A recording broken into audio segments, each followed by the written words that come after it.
So a lot of you ask me about my pet peeves. And as much as I like to say I'm not a very pessimistic person, there's a lot of pet peeves. I can put them in categories though. There's like driving pet peeves, school pet peeves, people in general pet peeves, and then there's the ones that peeve me above all pet peeves. Reading pet peeves. I've got my little pet peeves about writing in general and books and authors, but I get more ticked off from readers most of the time than I do by the books that they've read. So here's one pet peeve that I'd really like to discuss with you. I'm sure you've all heard this at some point or another. Hey, have you read this book? What is it? Oh, it's about this and this. Oh no, I only read books about fairies.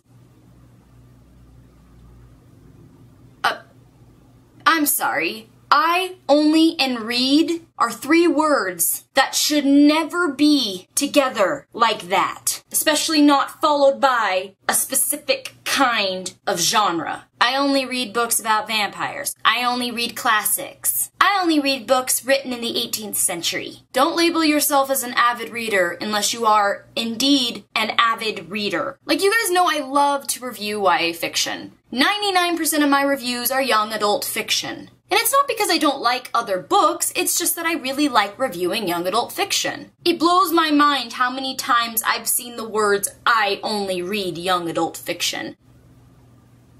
How? How can anyone only read young adult fiction? I'm going to focus on just that for a moment. How can anybody on earth only read young adult fiction? Like, if it's the bulk of what you read, but you read other things as well, okay, not talking to you. You and I, we are cool. We cool as ice. Oh, you know what I mean. I would be so bored! So to those people out there who only read young adult fiction, don't do that to yourself. I love it. I love the genre, but there's only so much I can take of love triangles and 16-year-olds who think they know more about love than anybody else, and, you know, teenagers who believe that they have learned the true meaning of life at 17. It's a fun genre, but oh my gosh, stop doing this to yourself. Expand.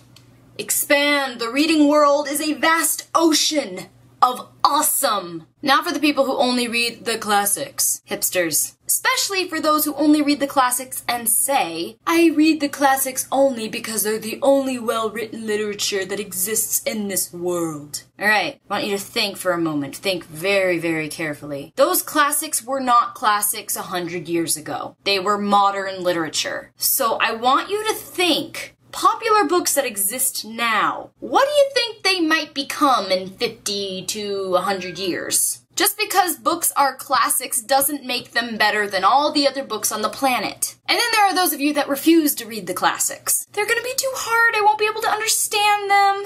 They'll make me feel stupid. You're not giving yourself enough credit. When I'm reading a really tough novel, when I'm reading a classic for the first time, do you think I understand what I'm reading 100% of the time? In my mind, 99.9% of the time when you're reading a classic novel, you're truly understanding 50% of it, and then you're just kind of like gathering words in your brain and inferring explanations for the other 50% of it. That's normal. Don't even worry about it. The more you read them, the more you'll understand. And then there's people who choose specific genres, like really, really specific ones. I only read detective books. I only read books with vampires in them. How does your life not suck? That was a rhetorical question. Your life sucks. And then there's you Tumblr folk, where 10% of the stuff you read are actual published novels, and then the other 90% is fan fiction. I could give you about 5 million reasons on why I do not approve of this. You guys know I'm not a fan of fan fiction, but you know what? Do your own thing. If you like it, read it, whatever. I stay out of it. It's just that when people read a ton of fan fiction, it's like they lose touch with the actual novel. Have you ever met a person where you can't have a conversation about Harry Potter with them for 5 seconds without them saying, oh yeah, I read a fan fiction where Ginny and Draco had these babies and they were like this and here, and I'm like, well, can we talk about the actual storyline that exists? That kind of demeans the original work of the author, don't you think? Like, you're not giving a lot of credit to the original. I'm not talking about everyone, I'm just talking about those people who read so much fan fiction that they've kind of lost track with the original story. So those people need to expand into the waters of reading and wonder. All I'm saying is don't put yourself in a reading box. There is very little you can do in a box. Hey. There is even less possibilities in a mental box.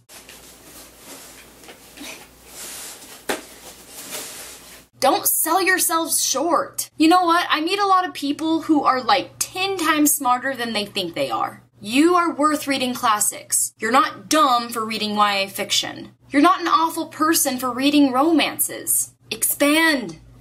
Expand.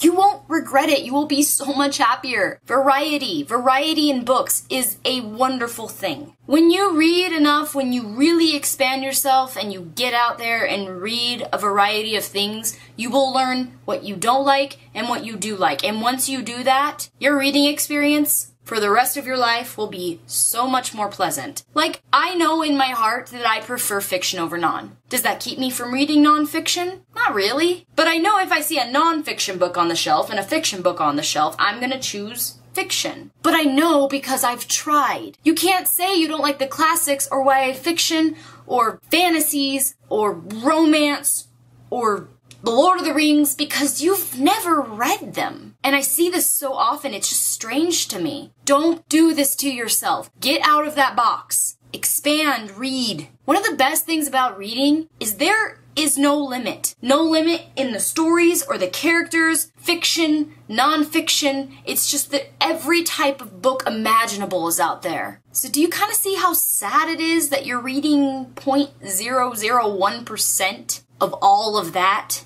Have you seen a library? Have you seen Barnes & Noble? Have you seen the search section of Amazon? There's a lot of stuff out there. There's a reason why there's not just a single row of available books. So expand, expand. That's what I have to say today.